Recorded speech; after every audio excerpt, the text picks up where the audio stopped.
আমি বঙাইগাঁৱৰ পৰা ভূটান অভিমুখে আহি আছিলোঁ। আহি থকা অৱস্থাত ৰাস্তাৰ সন্মুখত আমি এডাল সাপ দেখা পাওঁ। সাপডাল দেখা পোৱাৰ লগে লগে আমি আমাৰ গাড়ীখন ৰখাই দিওঁ। ৰখাই দি সাপডাল পাৰ হ'বলৈ পোৱা নাই। পিছফালৰ পৰা এখন তেলৰ টেংকাৰ এখন আহিছে।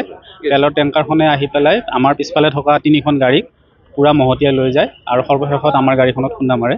খুন্দা মৰাত আমাৰ পিছফালৰ গাড়ীখন আপোনালোকৰ অৱস্থা দেখা পাইছে, এজন স্পট ডেড হৈছে আৰু বাকী 2খন গাড়ীৰ অৱস্থা নাইকিয়া। আমি সৌভাগ্যক্ৰমে আমাৰ একো হোৱা নাই, আমি বাচিছোঁ।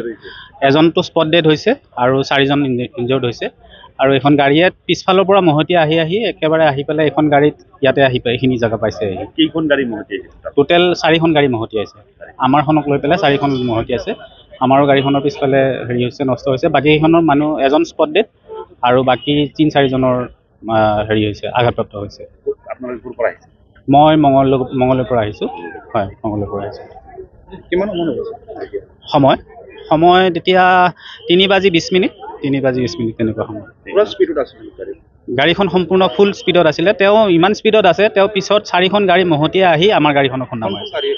তেলৰ টেংকাৰ এখন গাড়ী। ঠিক আছে।